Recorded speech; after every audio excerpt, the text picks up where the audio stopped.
Class 5-এর বিদ্যার্থী অনুশীলনী 11 2 নম্বরের প্রশ্নের সমাধানগুলো করব। 2 নম্বরে দেওয়া আছে শুধু দশমিক বিন্দু সরিয়ে গুণফল নির্ণয় করো। এই প্রশ্নের মধ্যে দশমিক দিয়ে আছে, সেটাকে সরিয়ে আমরা গুণ করব। তাই 0.4 পূরণ 10। এখন এখানে এই দশমিকটা সরিয়ে আমরা 4টা লিখলাম, পূরণ 10টা এখানে লিখলাম। নিচে 10 কিভাবে আসলো? দশমিক পর এক ঘর ডান দিকে যদি থাকে তাহলে 10 লিখতে হয়, যদি 2 ঘর ডান দিকে থাকে তাহলে 100, 3 ঘর থাকলে 1000 লিখতে হয়। তাই এখানে 1 ঘর ডান দিকে আছে দশমিক বিন্দুর পর, তাই এখানে আমরা 10 লিখলাম।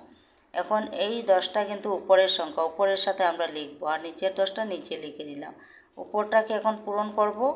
4 পূরণ 10 হলো 4 10 40, তাই 40টা লিখলাম এখানে, নিচের 10 নিচে লিখলাম। এখন এই 40টা এখানে লিখলাম। এখন এই 10-এর একটা শূন্য আছে, তাই এক ঘর পরে দশমিকটা আমরা লিখে নিলাম। এখন এটাকে আবার এইভাবেও লেখা যায়, 4 লিখে দশমিক শূন্যটা না দিলেও হয়, এভাবে লিখলে ওইটার আনসার হয়ে যায়। এবারে খ নম্বরটা আমরা দেখে নিই, 0.24 পূরণ 10। এখন দশমিকটা সরিয়ে আমরা 2 4টা লিখলাম, পূরণ 10টা এখানে লিখলাম। এখানে 100 কেন লিখলাম? কারণ দশমিক পরে 2 ঘর আছে ডান দিকে, তাই এখানে 100 লিখলাম। 2 ঘর ডান দিকে থাকলে 100 লিখতে হয়। এখন এটা উপরের সংখ্যা 24 পূরণ 10, 24 পূরণ 10 উপরে সাজিয়ে নিলাম, নিচে 100 আছে 100 লিখলাম। এখন এটাকে পূরণ করলে কি হয়? 240 হবে, 240 লিখলাম, নিচের 100 নিচে লিখলাম। এখানে এই 240কে আবার সাজিয়ে এখানে লিখলাম। এখন এখানে 2টা শূন্য আছে, তাই 2 ঘর পরে দশমিকটা আমরা দিয়ে দিলাম। এখন 2.4 লিখলেও এটার আনসার হয়ে যায়। এখানেও আনসার হয়, আর তবু আমরা আরেকটা লাইনে আনসারটা করলাম। তাই এটা আমাদের হয়ে গেল। এবারে গ নম্বরটা আমরা করে নেই। নম্বরে দেখো 0.2 পূরণ 100, তাই 2টাকে দশমিকটা সরিয়ে আমরা 2টা লিখলাম, পূরণ 100টা এখানে লিখলাম। এখন এখানে এক ঘর ডান দিকে আছে, তাই 10 লিখলাম, ওইটা উপরের সংখ্যা, তাই 2 পূরণ 100 লিখলাম, নিচের 10। 2 এইটাকে পূরণ করলে 200 হয়, 200 লিখে নিলাম, নিচের 10। এই 200টাকে লিখবো এখানে। এখন একটা শূন্য আছে, তাই এক ঘর পরে দশমিক, এটার আনসার। আবার এই দশমিকের বাম দিকেরটাও লিখলে হয়, তাই 20টা আমরা লিখে নিলাম, এটার আনসার হয়ে গেল।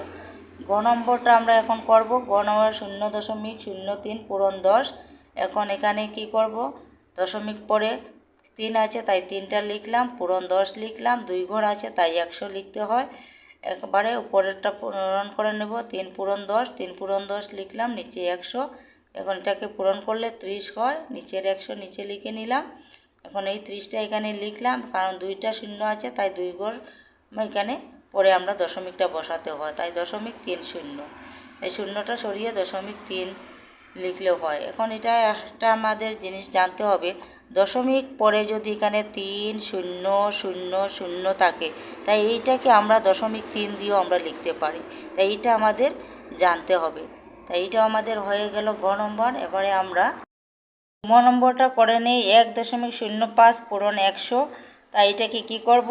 1 দশমিক সরিয়ে 105 লিখে নিলাম, পূরণ 100 এখানে লিখলাম, নিচে 100, কারণ 2 ঘর ডান দিকে আছে তাই 100 লিখতে হয়। এবারে উপরটাকে পূরণ করে নেব। 105-এর সাথে এখানে 100 পূরণ করলে 2টা শূন্য বসালে হবে, এইখানে পূরণ করে নিয়ে আমরা 105-এর সাথে 2টা শূন্য দিয়ে দিলাম, নিচে 100 আছে 100 লিখে নিলাম। এখন কি করব? পুরাটাকে আমরা এখানে লিখে নিব, এখানে 2টা শূন্য আছে তাই 2 ঘর পরে দশমিক দিয়ে দিলাম। এখন দশমিকের ডান দিকেরটা না লিখলে হয়, সামনের দিক 105টা আমরা লিখে আনসারটা করে নিলাম। এবারে 6 নম্বরটা আমরা দেখে নিই।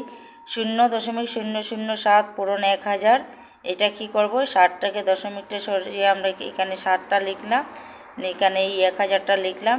এখন এখানে 1000 কেন লিখতে হয়? কারণ দশমিকের ডান দিকে 3টা ঘর আছে, তাই 1000 লিখতে হয়। তাই এটাকে উপরের সাথে 1000টাকে 7-এর সাথে পূরণ করে নিলাম, 7000। এখন 1000 নিচে থাকবে, এখন এই 7000টা এখানে লিখে নিলাম। এখন 3টা শূন্য আছে, তাই 3 ঘর এখানে পরে আমরা দশমিক বসাবো, 1 2 3 ঘর পরে দশমিকটা দিয়ে দিলাম, তাই এটার আনসার হয়ে গেল 7। তাই এটা 6 নম্বরটা হয়ে গেল।